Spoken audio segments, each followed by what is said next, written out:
So we will continue then with the presentation. This is our monthly update to the board, and joining me as usual is our County Health Department Administrator, Clint Sperber. You also have emailed to you today a letter from Cleveland Clinic President Rob Lord, I think echoing Dr. Ramgopal's comments. So, Clint, if you can move to the agenda. You did that. Perfect. So this presentation will review our current status with COVID-19, discuss briefly the governor's and the county's current status relating to public health requirements, review the statistics since the face covering ordinance was implemented, provide a quick check on the economy, and in the end with COVID-19 general information as well as a look ahead. Next slide. Every week, the County Commission is provided an update on case information in our community. This slide is from last Friday's update and shows that cases in St. Lucie were up over the prior 2 weeks by 5%, and fatalities were up by 13%. Our neighboring counties, Martin, saw an increase of 6% in new cases and an 8% increase in fatalities, and Indian River saw an 8% increase in new cases and 11% increase in fatalities. Next slide.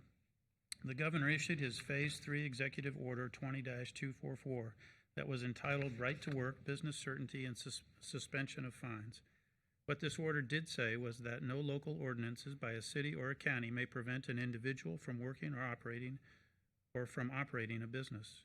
Local governments can't, through emergency orders, limit restaurants to less than 50% of their indoor capacity. If a restaurant is limited to anything below their 100% of indoor capacity, the local government must quantify the economic impacts of limitation and explain to the state why each limitation is required for public health. Lastly, the order suspends the collections of fines and penalties associated with enforcement upon individuals for noncompliance. What the order does not do is prohibit local governments from implementing face coverings or social distancing requirements. It does not prohibit local governments from implementing mitigation strategies inside government facilities. It does not prohibit businesses from requiring face coverings in their establishments. And lastly, it does not prohibit strategies to keep the elections process safe. Next slide. This slide addresses the steps that the county took as case numbers spiked sharply from mid-June through July. Emergency Order 20-044 requiring face coverings in county facilities, and Ordinance 2020-21 requiring wearing a face covering in public spaces where social distancing is not possible, along with a number of other exemptions, are the only two that are still in effect. Next slide. Speaking specifically to the ordinance for mandatory face coverings, it provided that they are mandatory, that there are a number of exemptions to address a variety of concerns, and that it was enforceable through civil penalties. The goal of the face covering requirement was always about public health education. Based on advice from our medical professionals, as you heard here this evening, we knew that face coverings work to protect against the airborne transmission of the virus, and that they have shown to have critical success, as you'll see in the following slides. Preparation for this discussion, staff surveyed Florida counties to understand their status on this issue. For the larger, more urban areas, there were 20 counties, including St. Lucie, that have a mandatory face covering requirement. Interestingly, 2 counties did not provide an enforcement mechanism but still had it in place. If you broaden this to include face coverings as suggested or recommended to wear, 85% of Florida's population is covered. The last point on this slide speaks to the observation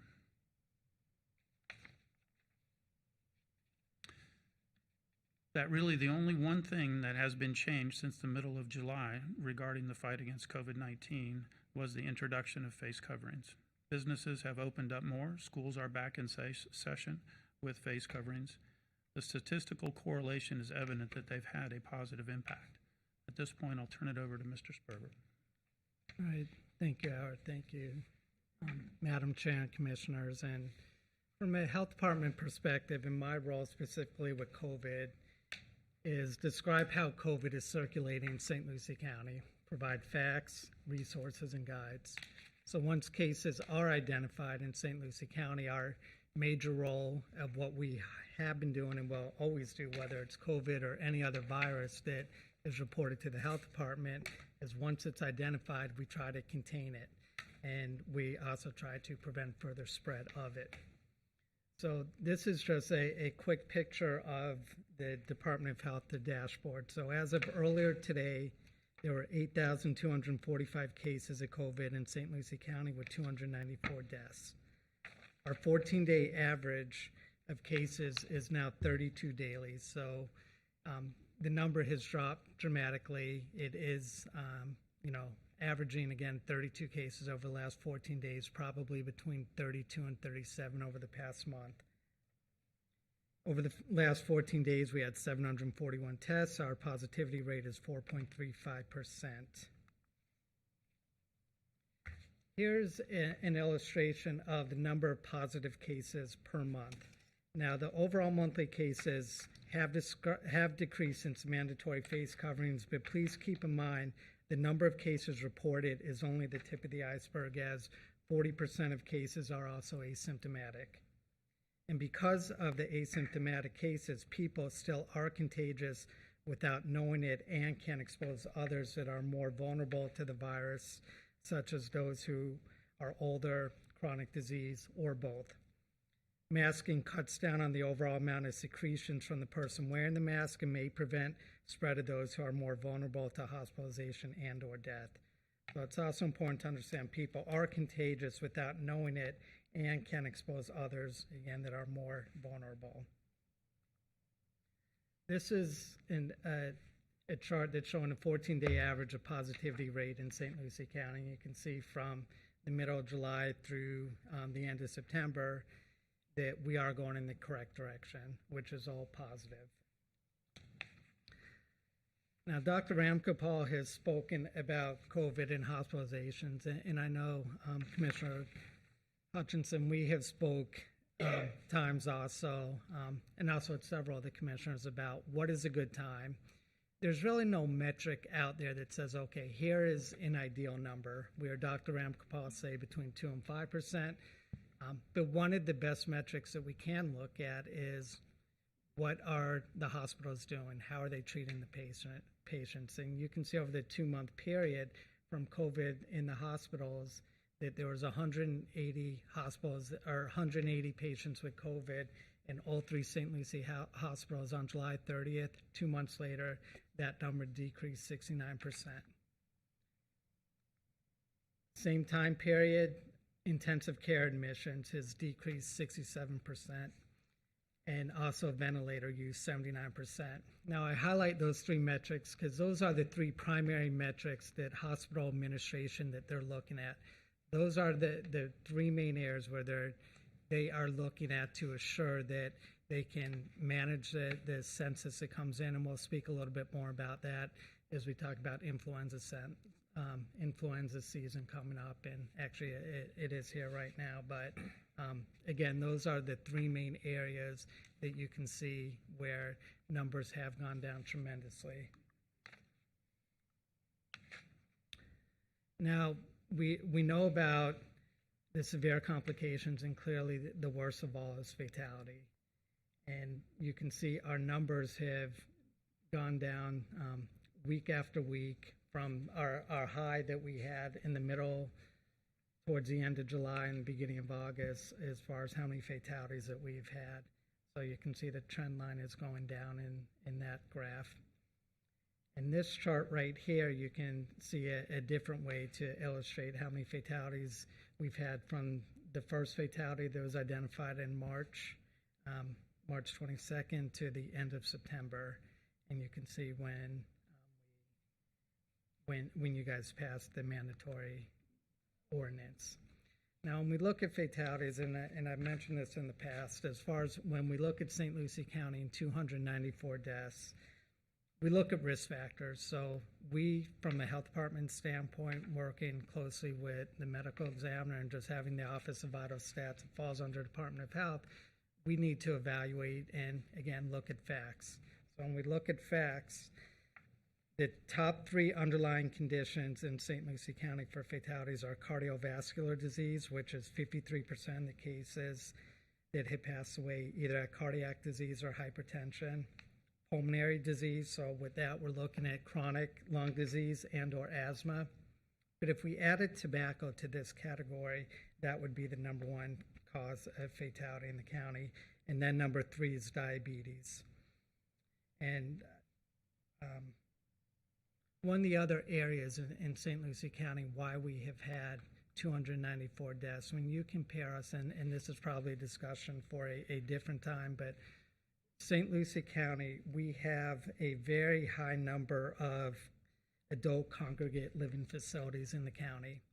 So when you compare St. Lucie County to our neighboring counties, and the best way to do comparisons is by rates. So if we look at rate per 100,000 population of facilities in this county, that St. Lucie has twice as many as Martin and Indian River combined. And these are the long-term care facilities. So out of our 294 fatalities, over half of them have lived in one of those facilities. So I'm going to pick it up from here. Since the introduction of mandatory face coverings in July, while we had the highest infection rate of 13.5%, the county, as has been stated, saw that number consistently drop down. The county's focus through media briefings, through publications, through correspondence, and any other media platform has been on public health education rather than enforcement. And from the CDC and State Surgeon General, face coverings continue to be in their recommendations. One of the reasons that the board took the action regarding face coverings was to ensure that our economy could continue. That was important. Public health is number one, but the economy and staying open is number 2. And so let's just take a quick look at what's happened. We obviously saw a big jump in unemployment as a result of the pandemic. In July, when the face covering ordinance was enacted, the unemployment rate was 11%. As of August, it was down to 7.4%, and September's numbers are likely to be even better. Both customers and businesses have found ways, sometimes being very creative, to get back to work, to get back to business, and stay safe at the same time. Next slide. Many businesses found that by assuring their customers a safe buying experience, their customers would come in, and they have. Using sales tax revenues as an indicator, we have seen local sales tax levels close to last year, which was a very good year for us, and St. Lucie is faring much better than other parts of the state. Permit activity in the county and the city of Port St. Lucie remains at or above last year's numbers, with the city of Port St. Lucie reporting a significant increase in single-family building permits over last year. If I can remember the city manager's numbers correctly, they jumped from 2,000 single-family permits to 3,000 permits this year. And lastly, the only limitation in place that the county has is the requirement for face coverings.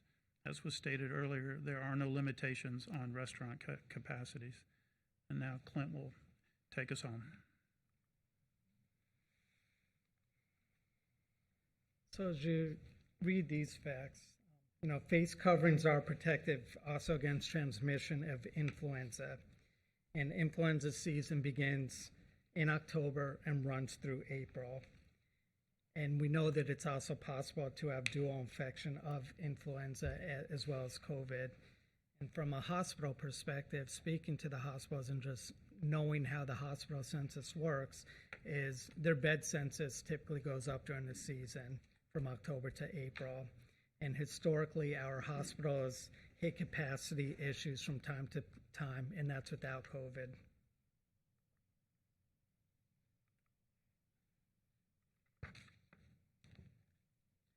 We also know that there's evidence from the Pan American Health Association and the World Health Organization that influenza season was mild this winter in the Southern Hemisphere, where countries were engaging in social distancing and face covering / mask. It is winter in the Southern Hemisphere when summer is happening in the Northern Hemisphere. And again, I do share that because it is a concern with influenza season. Next. Dr. Ramgopal did speak about the resurgence and what he has experienced in the hospitals, and what we can also look at is in Europe. So after a period of reduced COVID in Europe and other countries like us, COVID-19 is resurging. This may be related to evidence of viral mutation and the potential for reinfection, or could be due to relaxation of cloth face mask coverings wearing and/or social distancing measures, or both. Now, I do want to speak very briefly about the vaccine as far as what we are doing here in this county and as well as in the state of Florida, because that is really the next leg of COVID response. So we are planning countywide for vaccine distribution. So I anticipate having a couple phases of that once the vaccine is approved. So during the first phase, we know that there will be a limited supply of vaccine, and that will go to essential healthcare workers, and that hopefully will happen sometime this calendar year. During the second phase, what we would look at is a larger group of people who, again, are at highest risk of severe complications, including death. Now, that high-risk group, they will be identified by the Centers for Disease Control, like they are for any other vaccine. So what we anticipate is vaccine will be available at large pharmacies like CVS, Walgreens, Publix. It will be offered to what we would call vaccine for adult providers and vaccine for children providers. So that's in the community where we register 70, 80, 90 of the different providers in the county that currently are offering vaccine and want to offer it for their patients. And eventually what we will do, similar to what we did during H1N1, is we would set up what we call point of dispensing. So from a hurricane perspective, if you look at food and ice, from a public health perspective, we're looking at vaccine. So we've done it before. We have a lot of experience doing it in other areas, but that is something that I do anticipate happening here in this county, most likely winter, spring of 2021. And for this group, that would be, again, anybody who eventually wants to receive the vaccine will be able to get it. Now, because it is a novel virus and we still need a plan for social distancing, and one of the other challenges that we're going to have to do is looking at the vaccines that are in phase 3 right now. There are 4 clinical trials in phase 3. 3 out of the 4 of them, you need to have a 2-dose vaccine. So that's going to be 21 to 28 days apart. So when we did give it the first time, we're going to have to give it again 21 to 28 days apart. One of the other things that we are looking at is because, again, it's a new vaccine, people have not been exposed to this vaccine either. What we would offer them or highly recommend is that they wait 15 minutes after receiving the vaccine to see if they have any adverse reaction. So when you include that, what we need to look at in this county is to have a very large facility to manage an operation that can vaccinate thousands of people at one time, as well as having hundreds of workers. So knowing the challenges that we're going to face, odds are we will look at doing a drive-through, what I'd call pod. So there's right now a very small work group that includes public safety, the sheriff's office, and myself and one other individual from the health department that has been meeting over the past couple weeks, and we'll continue to meet weekly to plan for this, and then we'll eventually bring it out to a larger group when we are ready to approve our plan from a county perspective. So that's kind of where we are with vaccine in the next phase of COVID. Madam Chair and Commissioners, that concludes the update to the board, and we're available for any questions, or we'll turn it over to Mr. McIntyre for his portion. Is there any questions from? Just want to make a statement. It wasn't long ago, prior to 2020, that hepatitis A was running rampant in the 3-county area, and as part of that, it was kind of a trial run. We contact traced those individuals in the restaurants and those places in which that was transferred. And so here we are now with the sanitizing of our hands, washing hands, and all these types of things. Hepatitis A pretty much has gone away. So the one stat that I've seen, and Mr. Sperber, I guess I'm looking to you for this, just maybe just a response. In the paper, they put out the graphs as to the infections and by whom. It looks to me as though from age 15 to 55 is really where the spiking of those infection rates occur, but where the deaths occur are grandma and grandpa and parents. They're in the older So when you look at the infection rates, it's from 15 to 55, but those that are dying are 60 and up.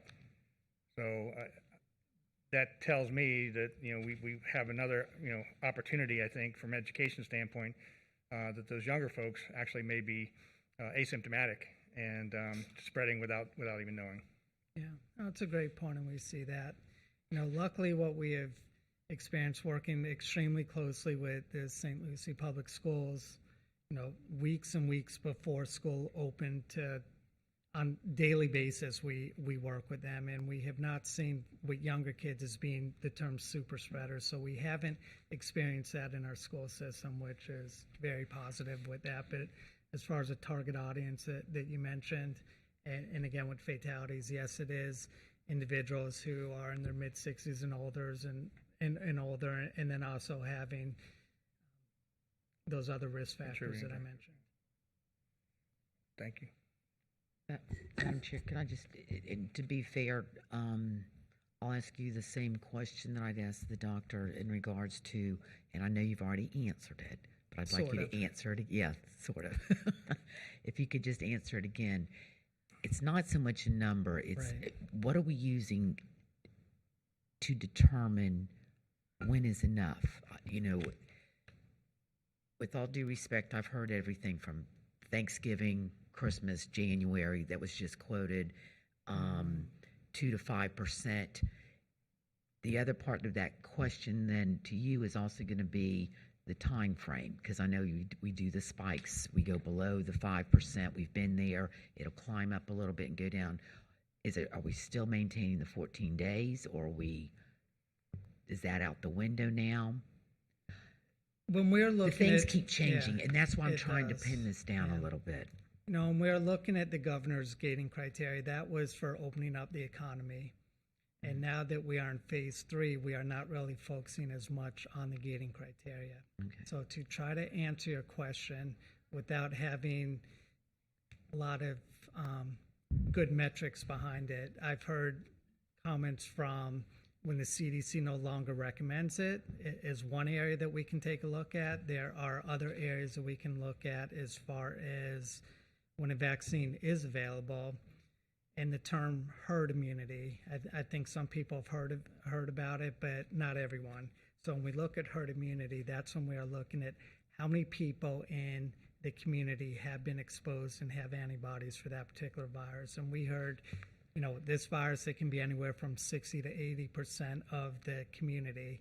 And when you have that herd immunity, you are not going to see that person to person to person spread anymore. Now with this vaccine, not everyone's going to want to take it. Not everyone can take it. And I'm not saying that you're going to have masks indefinitely, because I don't think that's realistic either. But, during those initial phases, you probably still would want to have some type of requirement or recommendation to continue to wear masks until enough people in the county have been exposed to the virus and or have had the vaccine and accepted the vaccine. I mentioned 2 doses, 21 to 28 days apart. It's not going to be till after that second dose and probably 2 weeks after that till you really build up those antibodies. I wish I had a better answer, but I don't. I mean, I'm just providing, what I've read, what I've heard. And I can appreciate, because like I said, it's a changing. We learn by the seat of our pants, evidently. Yeah, in some things, and that's really what's happening. And that's really being a novel virus and never being exposed to humans prior to, the beginning of this calendar year. You constantly learn more about the virus and who it impacts and how long immunity lasts, and it's ever changing. And it's frustrating. I get it. It's not a black and white answer with science. Okay. But at some point, we're 7 months into this.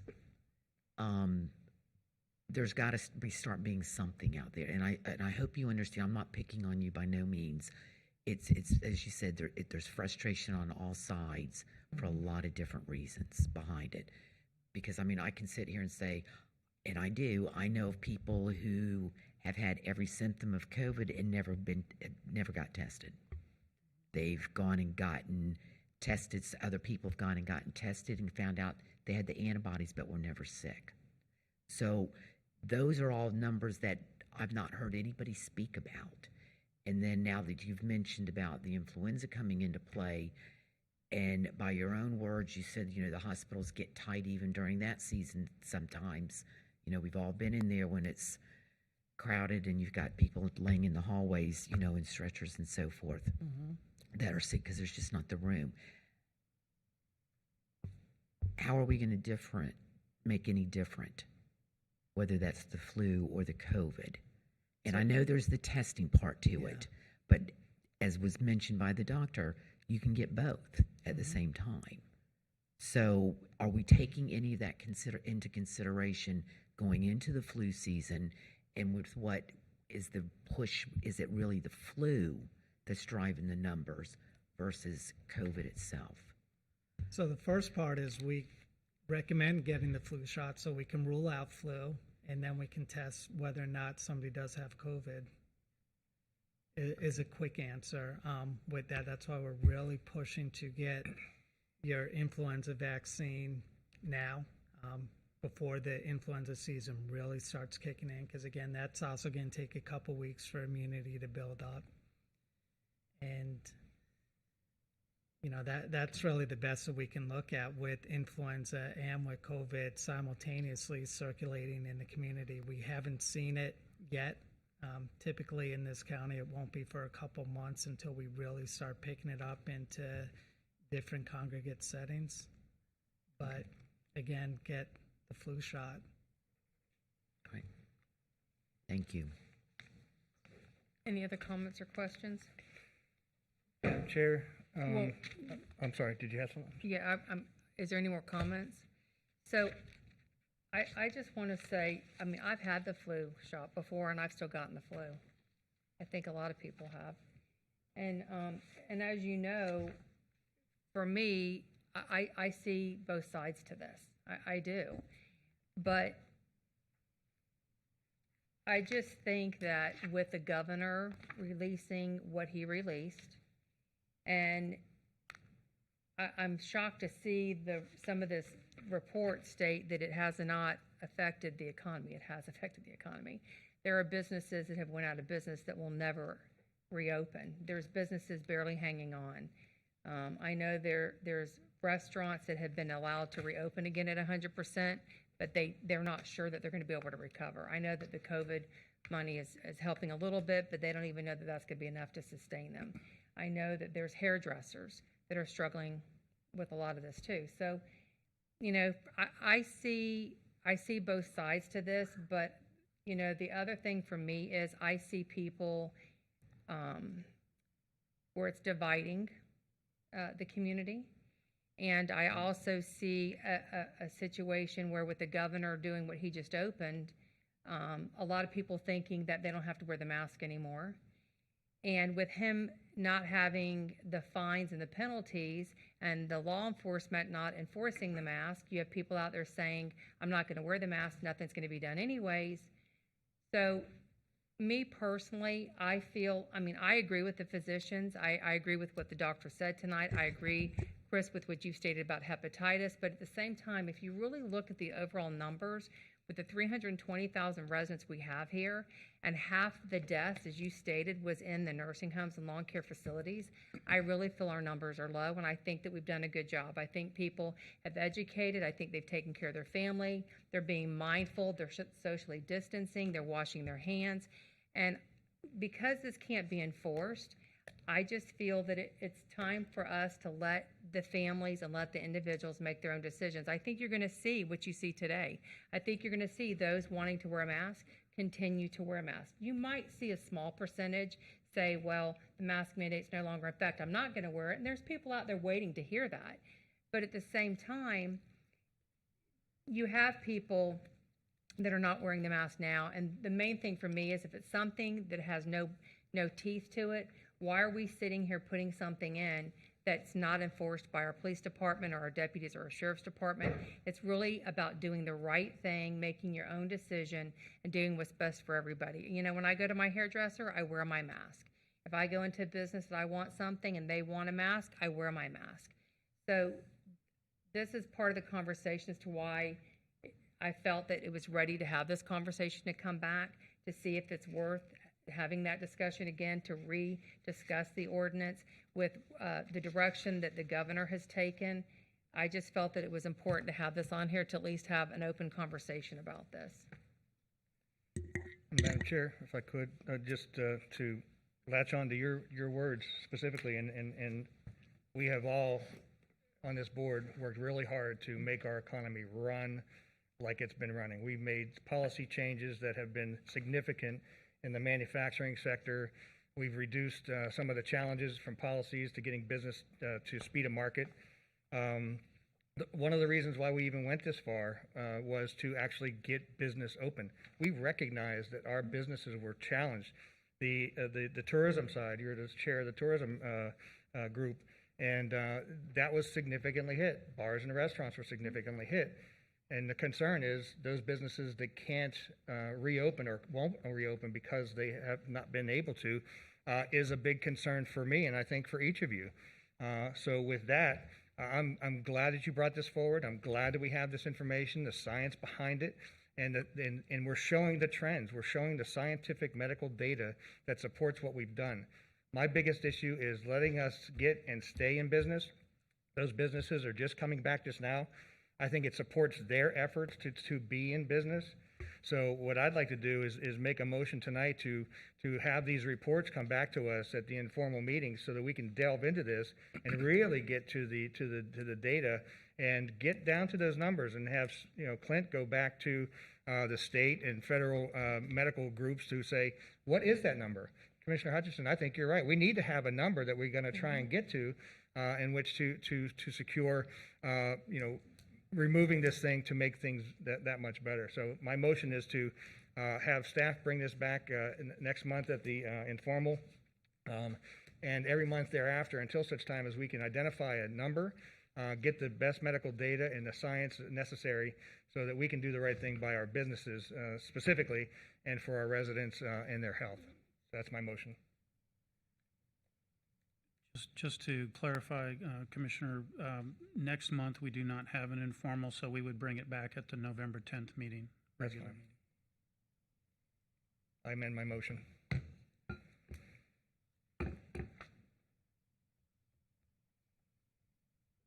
Any other conversation? Is there a second? Did you say? Second. Okay. Commissioner Barnes, did you have a comment? No, okay. No, I seconded the motion. Okay.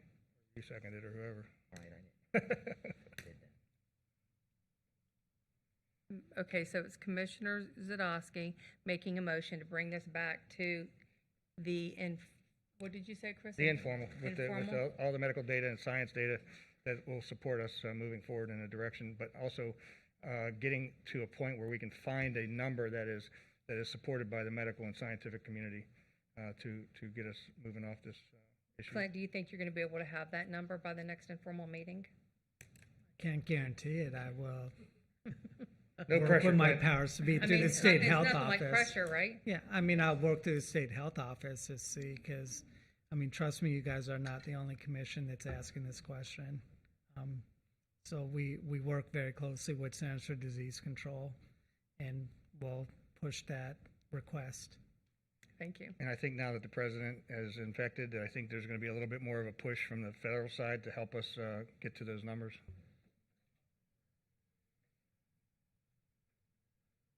Okay, Madam Secretary, call the roll. Commissioner Mitchell, Yes, ma'am. Commissioner Hutchinson, Yes, ma'am. Commissioner Bartz, Commissioner Dzadovsky, Yes, ma'am. Chair Townsend. Yes, ma'am. Okay, so now we're going to go to public hearings.